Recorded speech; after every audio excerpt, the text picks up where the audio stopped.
اعوذ باللہ من الشیطان الرجیم بسم اللہ الرحمن الرحیم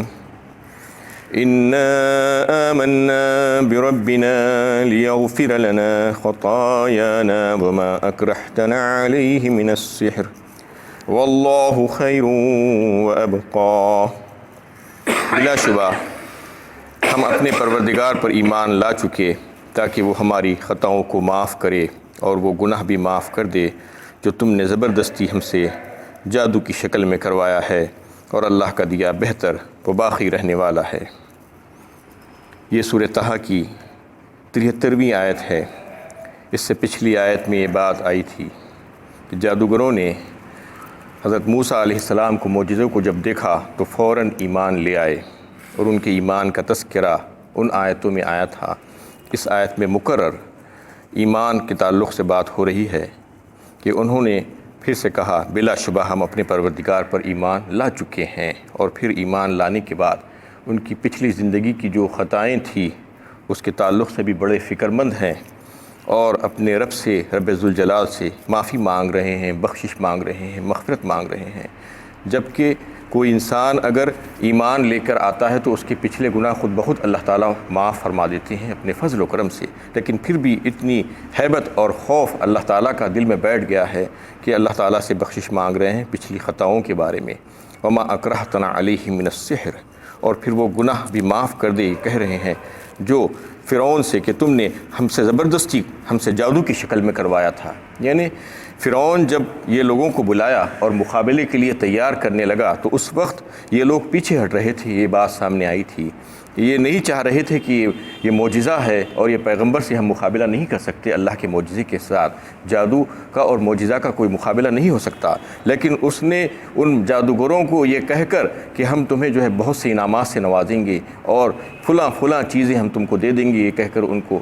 مناتا رہا، اور پھر کچھ ڈراتا رہا اور جبر و زبردستی کر کے ان کو کسی نہ کسی طریقے سے راضی کر لیا مقابلے کے لیے۔ وہ اس گناہ پر بھی وہ بڑے شرمندہ ہیں اور تائب ہیں، اور اللہ سے معافی مانگ رہے ہیں کہ اس نے ہم سے یہ جبر و زبردستی کے ذریعے سے یہ جادو کا کام کروایا تھا۔ واللہ خیر وابقا، اور اللہ کا دیا تو بہتر ہے اور باقی رہنے والا ہے۔ انہ من یاتی ربہ مجرما فإن له جہنم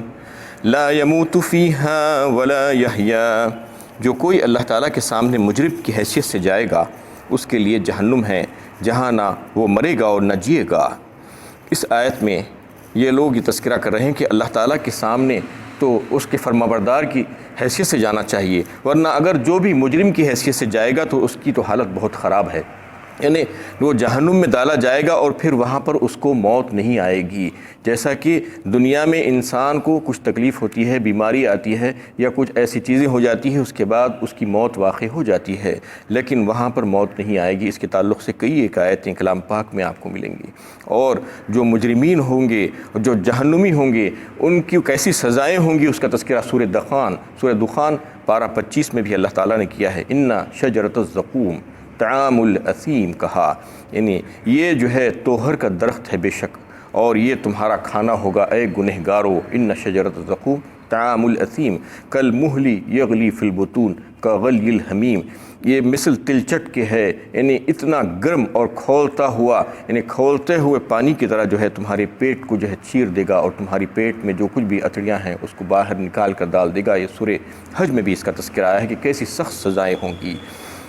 کالمہل یغلی فی البطون کغلی الحمیم، اور کھولتا ہوا پانی ہوگا مثل کھولتے ہوئے پانی کے، یعنی اتنا گرم اور اتنا گرم کہ کھولتا ہوا وہ پانی جو ہے تم پیو گے اور تمہارے پیٹ میں جائے گا۔ کغلی الحمیم خذوہ فاعتلوہ الی سواء الجحیم، اور پھر کہا جائے گا کہ پکڑو اور کھینچو اور گھسیٹ کر جہنم میں لے کر جا کر اس کو پھینک دو۔ خذوہ فاعتلوہ الی سواء الجحیم ثم صبوا فوق رأسی من عذاب الحمیم ذق انک انت العزیز الکریم کہا جائے گا، اور پھر اس کے سر پہ سے کھولتا ہوا پانی ڈالو اور جو ہے یہ عذاب دو اس کو، اور کہا جائے گا کہ مزہ چک ذق انک انت العزیز الکریم۔ بہت بڑا بنتا تھا، بڑا عزت دار بنتا تھا دنیا میں، آج دیکھ تیرا کیا حال ہو رہا ہے۔ یہ مہمانی ہوگی ان کی جو جہنمی ہوں گے، ان کے تعلق سے اللہ تعالیٰ فرماتے ہیں۔ اور مزید کئی ایک مقامات پر وَلَهُمْ مَخَامِعُ مِنْ حَدِيدٍ بھی کہا سورہ حج پارہ 17 میں، اور لوہے کی ہتھوڑے ہوں گے، پانی پانی گرم ڈالنے کے بعد سر پر لوہے کے ہتھوڑوں سے ان کو مارا جائے گا۔ اس طریقے سے کئی ایک دوسری سزاؤں کا بھی تذکرہ مختلف آیتوں میں آیا ہے۔ ان الذین کفروا بآیاتنا سوف نصلیہم نارا کلما نضجت جلودہم بدلناہم جلودا غیرہا لیذوقوا العذاب ان اللہ کان عزیزا حکیما۔ سورہ نساء پارہ 5 میں جو ہے اللہ تعالیٰ اس کا تذکرہ فرما رہے ہیں کہ کہتے ہیں کہ جس نے ہماری آیتوں کا انکار کیا، ان الذین کفروا بآیاتنا، آیتیں کیا ہے؟ آیتیں 3 معنوں میں بولی جاتی ہیں۔ ایک تو قرآن کی یا آسمانی کتابوں کی جو آیتیں ہوتی ہیں اس کو بھی آیت کہا جاتا ہے، اور ایک معجزے کو آیت کہا جاتا ہے، اور قدرت کی جو نشانیاں ہیں اس کو بھی آیت کہا جاتا ہے۔ لیکن یہاں پہ اس سے مراد اللہ تعالیٰ کے احکامات جو ہے وہ احکامات کو جو پس پوچھ ڈالتی ہیں اور مانی زندگی گزارتے ہیں ان کے لیے کہا جا رہا ہے۔ ان الذین کفروا بآیاتنا سوف نصلیہم نارا، ہم ان قریب اس کو جہنم میں اور آگ میں داخل کریں گے۔ ان الذین کفروا بآیاتنا سوف نصلیہم نارا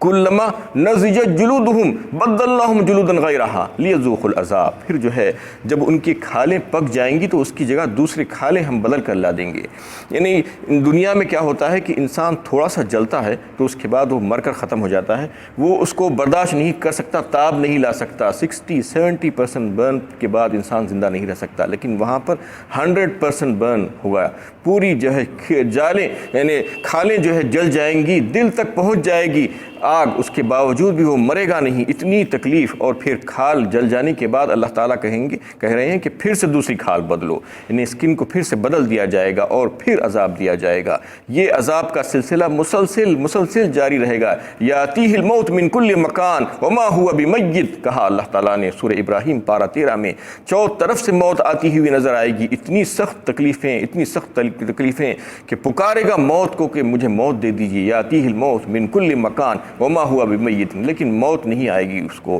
کیونکہ جہنم میں موت نہیں ہے۔ اللہ کے نبی صلی اللہ علیہ وسلم نے فرمایا، حدیث میں یہ بات آتی ہے کہ جب جو ہے فیصلے ہو جائیں گے سب جنتیوں کے کہ جنت میں چلے جائیں گے اور جہنمیوں کے وہ جہنم میں چلے جائیں گے، تو اس وقت اللہ تعالیٰ مینڈے کی شکل میں لائیں گے موت کو اور لا کر اس کو ذبح کر دیا جائے گا، اور کہا جائے گا کہ اب یہاں سے موت نہیں ہے، اب یہاں سے زندگی ہی زندگی ہے۔ جنہوں نے فرمانبرداری کر کے ہمارے پاس جو ہے جو فرمانبرداری کے ساتھ آئے ہیں ان کے لیے نعمتیں ہیں اور ہمیشگی کی نعمتیں ہیں، اور جو نافرمان بن کر مجرم بن کر ہمارے پاس آئے ہیں ان کے لیے تو جو ہے یہی ہے، یہ عذاب ان کو جو ہے جھیلنا ہے، اور زندگی ان کی ایسی ہی رہے گی، انہیں موت نہیں آئے گی۔ وَمَن يَأْتِهِ مُؤْمِنًا قَدْ عَمِلَ الصَّالِحَاتِ فَأُولَٰئِكَ لَهُمُ الدَّرَجَاتُ الْعُلَىٰ، اور جو اللہ کے پاس مومن کی حیثیت سے آئے گا اور نیک عمل بھی کیے ہوں گے، یہ وہ لوگ ہیں جو جنت میں بڑے ہی اونچے درجے میں ہوں گے۔ جنات عدن تجری من تحتها الانہار خالدین فیہا وذالک جزاء من تزکا، سدا بہار باغ ہوں گے جن کے نیچے نہریں بہتی ہوں گی، جس میں وہ ہمیشہ ہمیشہ رہیں گے، اور یہ جزا اسی کے لیے ہے جس نے اپنا تزکیہ کیا۔ اس میں اس کے برعکس جو جہنمیوں کا ذکر کیا گیا تھا، جنتیوں کا ذکر اللہ تعالیٰ فرما رہے ہیں، اپنے فرما بردار بندوں کا ذکر کر رہے ہیں، کیونکہ جہاں جہاں پر آپ دیکھتے ہیں کہ ڈرایا جاتا ہے ترہیب کے ذریعے ترہیب، تو پھر اس کے بعد ترغیب بھی دی جاتی ہے، جنت کا بھی تذکرہ کیا جاتا ہے، جہنم کے تذکرے کے ساتھ جنت کا تذکرہ۔ اللہ تعالیٰ کا یہ اصول ہے، یہ اسلوب ہے قرآن میں کہ صرف ڈرا کر نہیں چھوڑ دیا جاتا بلکہ نعمتوں کا تذکرہ بھی کر دیا جاتا ہے کہ دیکھو تم اگر فرمانبرداری کرو گے، بات مان لو گے، تو پھر تمہارے لیے یہ نعمتیں تیار ہیں۔ تو اس طریقے سے دنیا میں بھی ہوتا ہے کہ کبھی ڈرا کر کام لیا جاتا ہے، کبھی کچھ دینے کا وعدہ کر کے کام لیا جاتا ہے۔ تو اس طریقے سے جنتیوں کا تذکرہ اللہ تعالیٰ اس میں فرما رہے ہیں کہ ان کے تو بڑے اعلیٰ درجے ہوں گے، ایسے درجے کہ لوگ دیکھیں گے ان کو، اور پھر ان کے باغات، ان کے پاس سدا بہار باغات ہوں گے، اس کے نیچے نہریں جو ہے لہریں لے رہی ہوں گی، ایسی شاندار مقامات ان کو عطا کیے جائیں گے، اور اس میں ہمیشہ ہمیشہ وہ رہیں گے۔ یہ اس وجہ سے کہ انہوں نے جو ہے اپنا تزکیہ کیا تھا، اپنے نفس کا تزکیہ کیا تھا، اللہ سے ڈر کر زندگی گزاری تھی۔